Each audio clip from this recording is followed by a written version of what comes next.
मेरा नाम दीक्षा कुर्मी है। मैं एमए हिंदी साहित्य द्वितीय सेमेस्टर की छात्रा हूँ। मेरा विषय है प्लेटो का साहित्य विरोध, प्लेटो का अनुकरण सिद्धांत। यूनान का महान दार्शनिक प्लेटो एक मौलिक चिंतक के रूप में विख्यात है। वह सुकरात का शिष्य था। अरस्तु इसका शिष्य है। होमर का समकालीन। प्लेटो के समय में कवि को समाज में आदरणीय स्थान प्राप्त था। वह उपदेशक, मार्गदर्शक, संस्कृति का संरक्षक माना जाता था। इनकी रचनाएं the Republic, the statesman, the log, ion, symposium. अनुकरण सिद्धांत प्लेटो के मत का सार। कविता जगत की अनुकृति है। जगत स्वयं अनुकृति है, अतः कविता सत्य से दोगुनी दूर है। कविता भावों को उद्वेलित कर व्यक्ति को कुमारगामी बनाती है। कविता अनुपयोगी है। कवि का महत्व एक मोची से भी कम है। प्लेटो के अनुसार काव्य के प्रयोजन: सत्य का उद्घाटन, मानव कल्याण एवं राष्ट्रोत्थान, आनंद प्रदान करना, शिक्षा देना। प्लेटो ने काव्य का विरोध 4 दृष्टियों से किया: नैतिक आधार, भावात्मक आधार, बौद्धिक आधार, शुद्ध उपयोगितावादी। प्लेटो काव्य का महत्व उसी सीमा तक स्वीकार करता है जहां तक वह गणराज्य के नागरिकों में सत्य, सदाचार की भावना को प्रतिष्ठित करने में सहायक हो। कला और साहित्य की कसौटी उसके लिए आनंद एवं सौंदर्य न होकर उपयोगितावाद थी। वह कहता है, चमचमाती हुई स्वर्ण जनित अनुपयोगी ढाल से गोबर की उपयोगी टोकरी अधिक सुंदर है।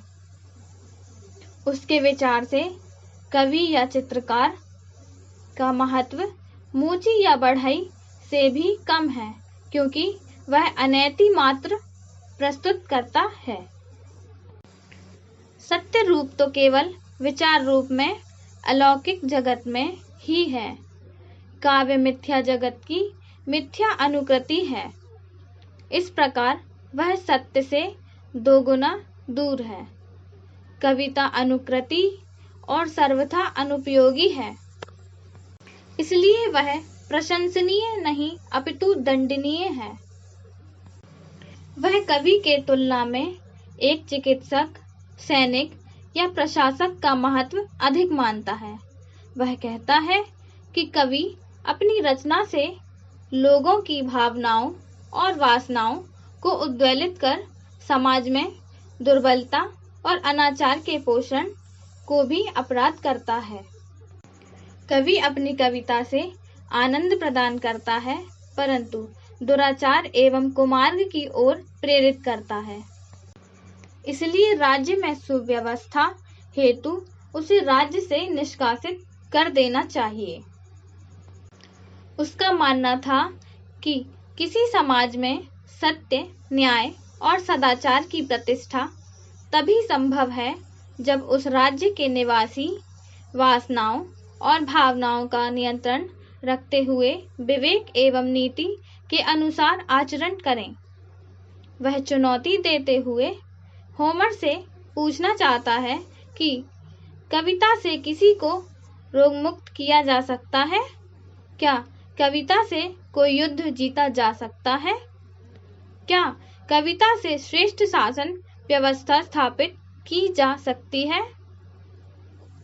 प्लेटो के अनुसार मानव के व्यक्तित्व के 3 आंतरिक तत्व होते हैं: बौद्धिक, ऊर्जस्वी एवं सतृष्ण।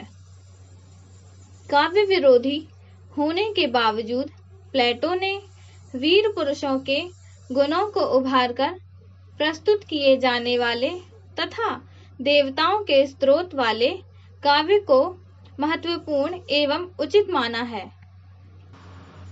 प्लेटो के अनुकरण सिद्धांत के निष्कर्ष के रूप में इतना ही स्पष्ट किया जा सकता है कि प्लेटो स्पष्टतः नैतिकतावादी और उपयोगितावादी हैं और मूलतः वे दार्शनिक हैं। इसके कारण वे सामाजिक उपादेयता को अनिवार्य पक्ष मानते हैं। प्लेटो की तार्किकता प्रखर है, उनका व्यक्तित्व कवि का है और कार्य दार्शनिक है। यह विरोधाभास ही उनके काव्य संबंधी विचारों का मूल है। भारतीय एवं पाश्चात्य काव्य शास्त्र लेखन कार्य एमए हिंदी साहित्य के प्रथम वर्ष द्वितीय सेमेस्टर के आंतरिक मूल्यांकन प्रथम की प्रतिपुष्टि।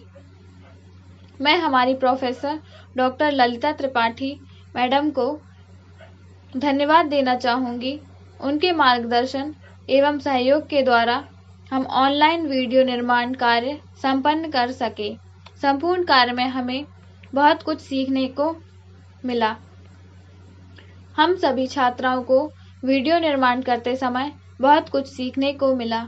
हमारे देश में इतना खतरनाक वायरस फैला है, इसके चलते हमें मैडम ने हमारी शिक्षा और स्वास्थ्य का ध्यान रखते हुए बहुत कुछ सिखाया।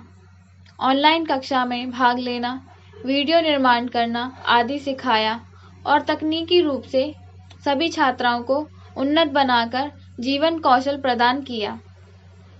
मैडम के आशीर्वाद से और सहयोग से हमें इतनी विकट परिस्थितियों में भी बहुत कुछ बेहतर करने का अवसर प्राप्त हुआ, जिसका परिणाम सबके सामने है।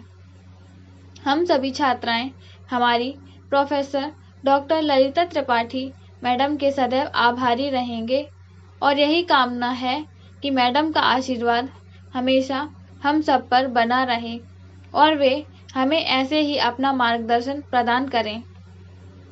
एक बार फिर से मैं मैडम को हृदय से धन्यवाद देना चाहूँगी। संदर्भ। सर्वप्रथम वीडियो के निर्माण में तबला संगीत यूट्यूब ऐप से संग्रहित किया है। वीडियो के चित्र गूगल ऐप से संग्रहित किए गए हैं। वीडियो में विषय से संबंधित जानकारी भी गूगल ऐप से ही संग्रहित की गई है। वीडियो में विषय की जानकारी देते समय मेरी स्वयं की ध्वनि का प्रयोग है। वीडियो निर्माण का मार्गदर्शन professor doctor Lalita Tripathi madam ji से प्राप्त किया गया है। आभार। मैं हमारी professor doctor Lalita Tripathi madam की सदैव आभारी रहूंगी। महामारी के दौर में उन्होंने अपनी छात्राओं का प्रोत्साहन बढ़ाया और अपना मार्गदर्शन प्रदान किया। धन्यवाद।